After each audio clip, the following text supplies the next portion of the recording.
اعوذ باللہ من الشیطان الرجیم بسم اللہ الرحمن الرحیم۔ السلام علیکم ناظرین، ARYQ TV سے رمضان مبارک کی خصوصی لائیو نشریات کے خصوصی پروگرام بزم افطار کے ساتھ آپ کا میزبان شبیر ابو طالب آپ کی خدمت میں حاضر ہے۔ محترم ناظرین، ماہ رمضان مبارک کا ایک اور خوبصورت اور بارونق دن ہم پر اپنی رحمتیں اور برکتیں نچھاور کر رہا ہے۔ اس دعا کے ساتھ آج کے پروگرام کا بھی آغاز کرتے ہیں۔ اس ماہ مبارک کی رحمتیں اور برکتیں سمیٹنے کی طاقت کہ طبیعتاً وہ آیا گیا ہے کہ وہ جب بھی اپنے کسی مخالف کو شکست دیتا ہے تو اس کا سینہ چوڑا ہو جاتا ہے، اور اکثر اوقات یہ بھی دیکھا گیا ہے کہ وہ اپنی فتح کے زوم میں اپنے مخالف پر ظلم و زیادتی بھی کرتا ہے۔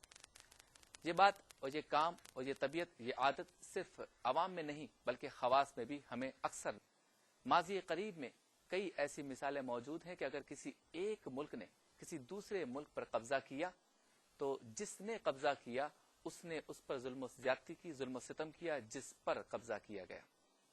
لیکن حضور پرنور صلی اللہ علیہ وسلم کی سیرت کا کمال دیکھیے کہ آپ صلی اللہ علیہ وسلم نے جب فاتح بن کر مکے میں داخل ہونے کا ارادہ کیا، 1000 کم و بیش تو رحم کی، صبر کی، اطلاق و کردار کی وہ مثال قائم کی جس کی نظیر تاریخ آج ہم تذکرہ کرنے فتح مکہ میں عالم کا جو کردار انسانیت کے لیے ایک پیغام ہے۔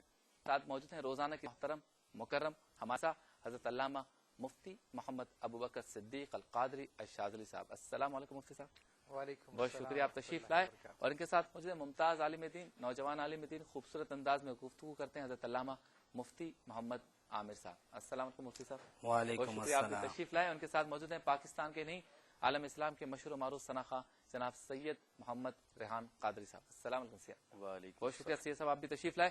آج ہم فاتح مکہ اور فاتح عالم کے موضوع پہ گفتگو کریں گے، اور آپ کی ٹیلی ویژن اسکرین پر روزانہ کی طرح سوال ہے محترم ناظرین، فتح مکہ میں سرکار دو عالم صلی اللہ علیہ وسلم کا کردار عالم انسانیت کو کیا پیغام دے رہا ہے؟ آپ چاہیں تو اس موضوع پر گفتگو کر سکتے ہیں، اس سوال پر بات کر سکتے ہیں، اپنے خیالات کا اظہار کر سکتے ہیں، اور چاہیں تو موضوع کے علاوہ بھی اپنے کسی شرعی و فقہی مسائل پہ گفتگو کر سکتے ہیں۔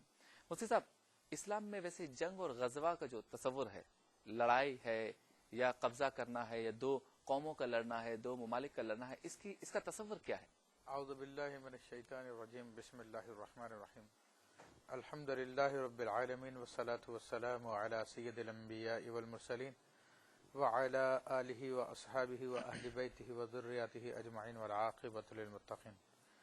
دیکھیں، سب سے پہلے تو میں یہ بات کلیئر کرنا چاہوں گا کہ اسلام کے کسی بھی حکم کے پیچھے کوئی دنیاوی وجہ نہیں ہوتی ہے۔ صحیح۔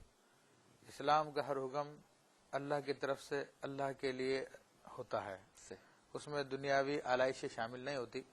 تو جس طرح دیگر تمام احکام ہیں، اسی طرح غزوہ یا جنگ کو لے لیجئے کہ اسلام نے اگر اپنے ماننے والوں کو جنگ کا حکم دیا ہے یا غزوے کا حکم دیا ہے تو وہ صرف اسی صورت میں دیا ہے تاکہ شر کو دور کیا جا سکے، برائی کو دور کیا جا سکے۔ سلطنت بڑھانے کے لیے اس کام کا حکم نہیں دیا ہے، سکہ جمانے کے لیے اس کام کا حکم نہیں دیا، صرف شر کو روکنے کے لیے اس کام کا حکم دیا۔ اور نبی کریم صلی اللہ تعالی وسلم کی حیات طیبہ کے مقدس حیات طیبہ کے جتنے بھی غزوات آپ دیکھیں تو ان سب میں یہی بات پائی جاتی ہے کہ سرکار دو عالم صلی اللہ علیہ وسلم، بلکہ آپ سب سے پہلے غزوہ لے لیجیے، غزوہ بدر اسلام کا، وہ بھی اس میں مسلمانوں نے ابتدا نہیں کی ہے، کفار نے اسلام کو نیست و نابود کرنا چاہا تو پھر مسلمانوں نے جواب دیا۔ پھر غزوہ احد بھی ان لوگوں نے کیا، مسلمانوں نے نہیں کیا۔ اسی طرح دیگر غزوات کو بھی لے لیجئے۔ ہاں، جہاں پر مسلمان اسلام سمجھتا ہے کہ یہاں کے لوگوں کے اوپر اب ایسے پہرے لگا دیے گئے ہیں کہ حق بات ان لوگوں تک پہنچائی نہیں جا رہی ہے، تو ایسی صورت میں پھر اسلام خود پیش قدمی کرتا اور رکاوٹوں کو ہٹاتا تاکہ لوگوں کو اس دین کا پیغام پہنچ سکے۔ حضور، قطع کلامی کی معذرت، وقت ہے مختصر سے بریک کا، بریک کے بعد ہوتی ہے آپ سے دوبارہ ملاقات۔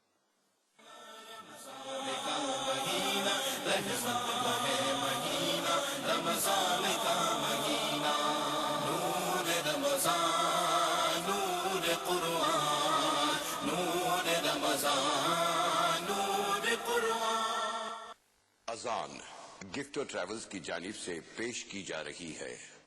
لندن اور اس کے مضافات میں ظہر کی اذان کا وقت ہوا چاہتا ہے۔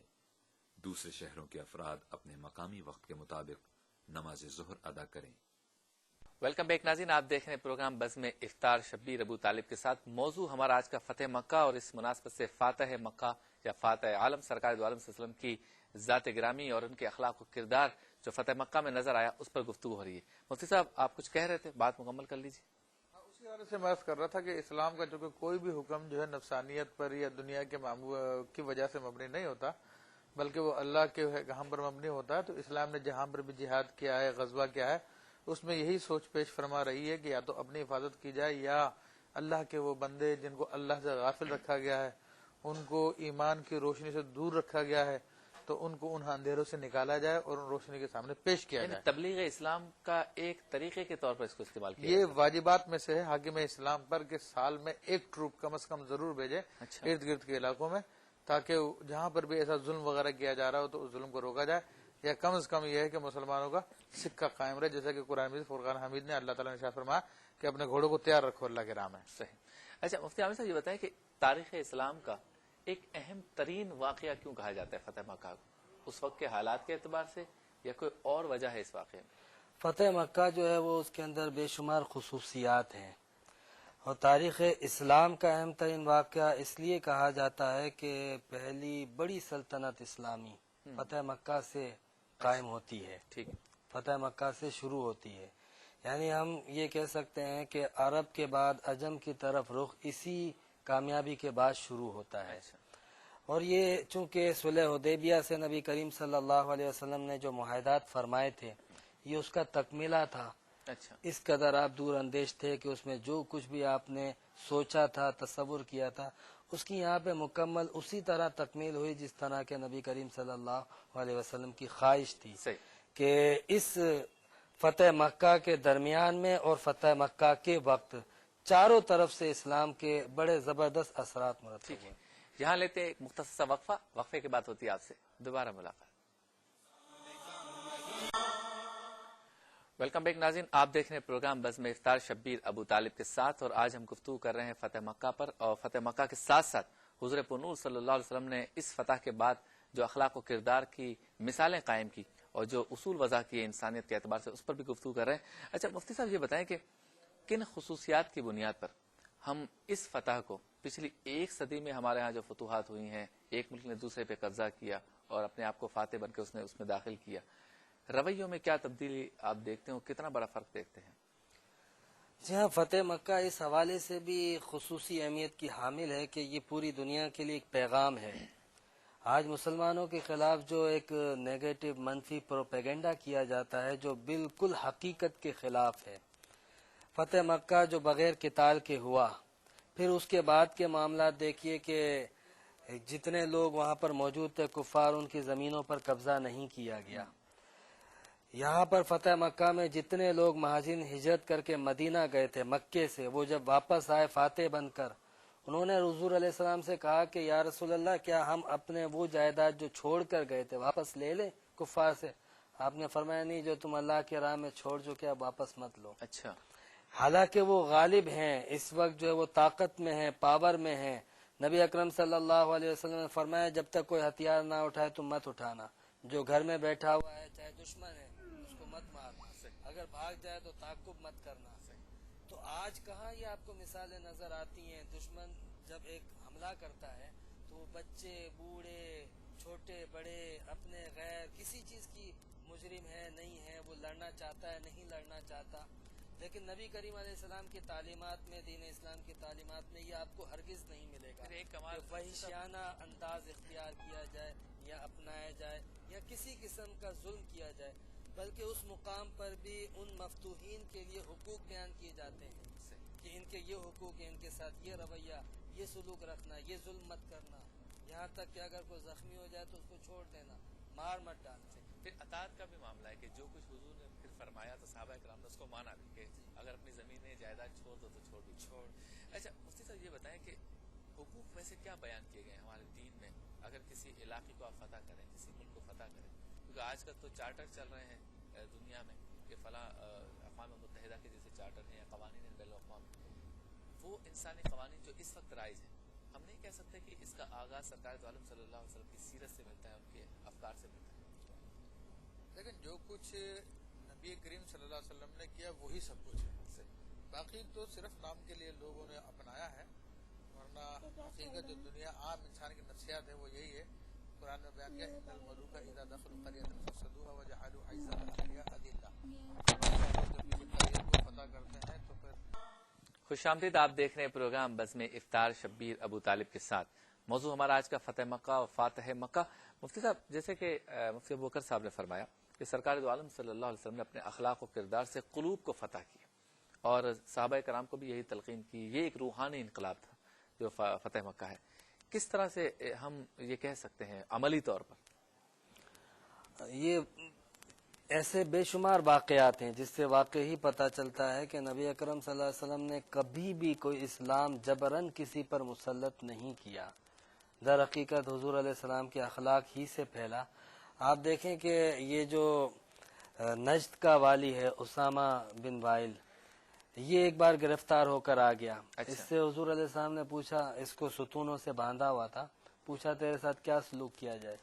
اس نے کہا جنگی اصول کے تحت میں چونکہ خونی ہوں اس لیے مجرم ہوں، مجھے قتل کیا جائے گا، اور اگر آپ معاف کر دیں تو یہ آپ کا کرم ہے۔